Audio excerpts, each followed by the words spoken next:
this podcast, I'm going to be explaining the findings of my research that I've been doing over the past few months in my independent inquiry. The question that I started my research with was, how can teacher questions facilitate critical dialogue in culturally diverse classrooms?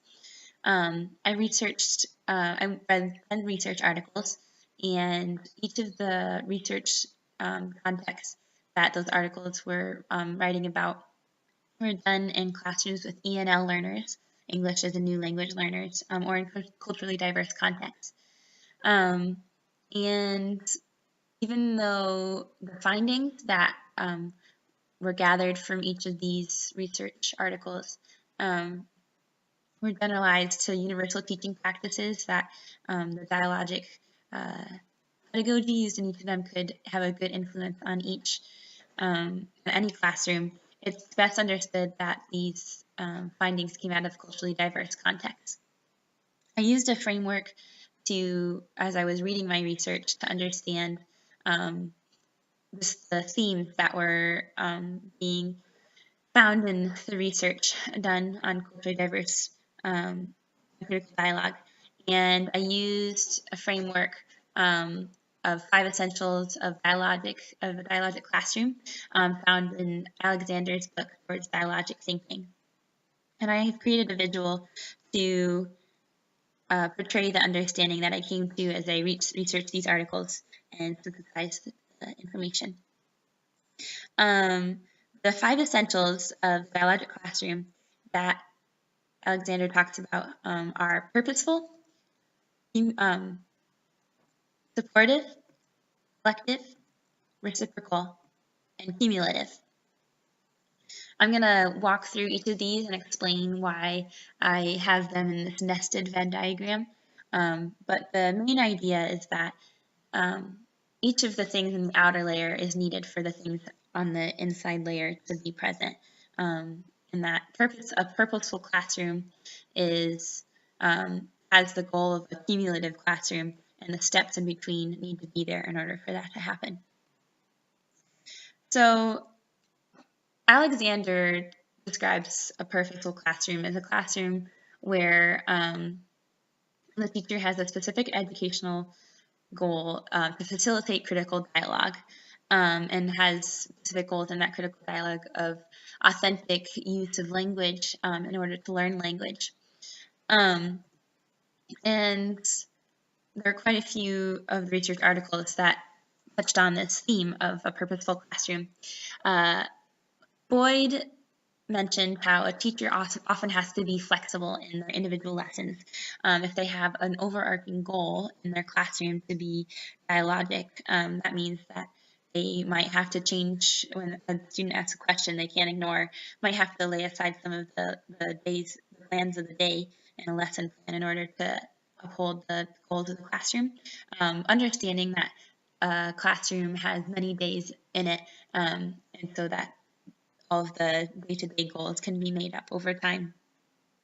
A bit in contrast to that, Shin and Al-Sarani and Al-Bargi, Tony and Parse and Yang all emphasize that teachers should plan the questions that they're going to ask during discussion in order to meet specific educational goals. And I think that this is a bit in contrast, and it seems that like they're planning ahead of time, whereas Boyd was saying not to plan ahead of time. But I think that a teacher can do both planning the questions they may ask, but also knowing that some of those questions might not end up being asked as they go through their lesson. An example of planning those specific questions ahead of time that Tony and Parse talk about is planning the questions you're going to ask in order to meet different levels of Bloom's taxonomy, so that you have a specific purpose in the questions that you're asking. So that is the sum of a purposeful classroom. Alexander also talks about the necessity of a supportive classroom. And a supportive classroom is one that enables students to contribute to the classroom dialogue without fear of embarrassment. Heritage and Boyd and Rubin talk about the culture of respect that should be in a classroom, and so that each learner understands that everyone's contribution is supposed to be supported and is is a part of the classroom, and that a teacher takes the students' contributions earnestly, that they really are important to the teacher, and the students will pick up on that as well. Heritage and Boyd also talk about the teacher's perspective as the students' collaborators in learning.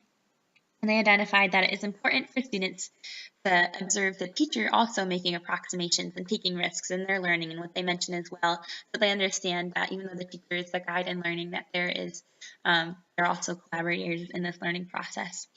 Boyd also mentioned that as a teacher, you can see that students negotiate meaning and explore concepts confidently when they're in a supportive context. And for ENL learners, McNeil mentioned that it's sometimes hard for them to feel supported in their classroom when they're around a bunch of native English-speaking peers. But he just suggested that you scaffold a way for them to become more comfortable.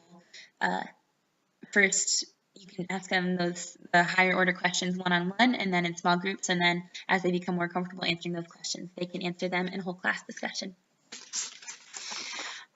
The collective element of a dialogic classroom that Alexander talks about speaks to the way that we're learning together, interthinking, as Lee and Boyd talk about, and that it's not just that all of us are learning on our own in the same space, but that we're using each other's contributions to the classroom to learn and to discern meaning. Heritage and Heritage talk about how this collective atmosphere enables the learning community to pursue ideas together, again, with like a common goal of learning. And Al-Zarani and Al-Bargi say that this also gives space for students to communicate with their teacher when they don't understand what's required of them in a learning task. So it also, the collective atmosphere allows the students to have some independence and understand the authority of their teacher as something that they can approach and ask for understanding so that they know what the learning experience is supposed to be like. The reciprocal element that Alexander talks about speaks to the way that listening is necessary in order for a classroom to facilitate dialogue. And so the intentionality of listening to the ideas of others and considering multiple viewpoints is very important. Al-Zarani and Al-Bargi encourage teachers to allow all learners to interact with each other and voice their personal ideas in the classroom, that they teach the practice of listening. And that in teaching this practice of listening, you're encouraging students who have different views to answer questions and encouraging students to look beyond just the voices that are in their classroom. In Boyd and Heritage, they also talk about how this is a key part of scaffolding.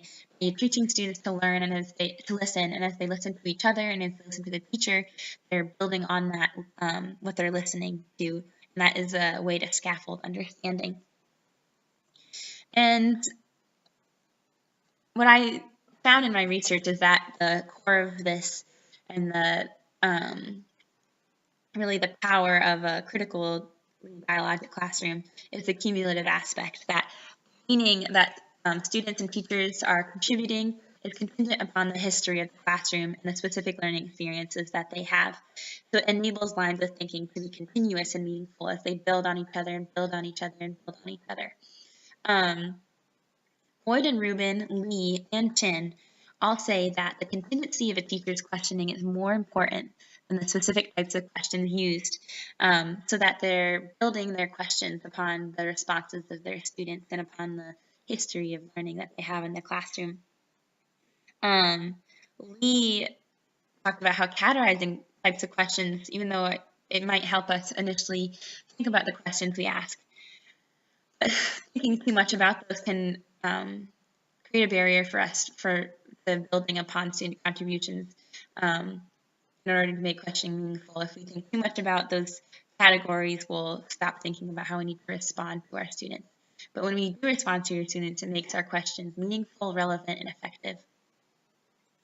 Ho understood the context of specific institutions and the greater learning community as also being important, the cumulative element of dialogic teaching, that this learning isn't happening in just school, but in the context that the students are in, the context of the homes that they're in and the community that they're in, and even just the nature of education as today.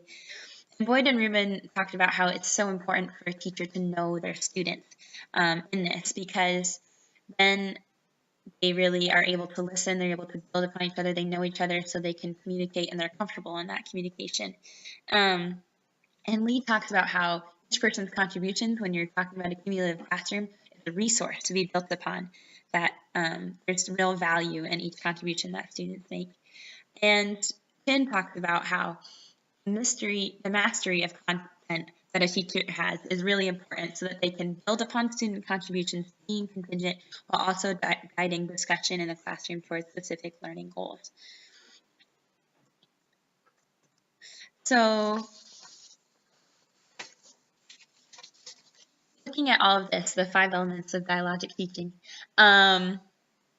it's important for a teacher to plan for everything that he or she does in a classroom, planning that the main goal of the classroom will be dialogic, with a cumulative aspect as they build upon each other, as meaning builds over time and in the classroom through discussion. The long-term goal, again, is to facilitate cumulative dialogue. The purpose, a teacher can plan for their classroom to be supportive, collective, reciprocal, and cumulative.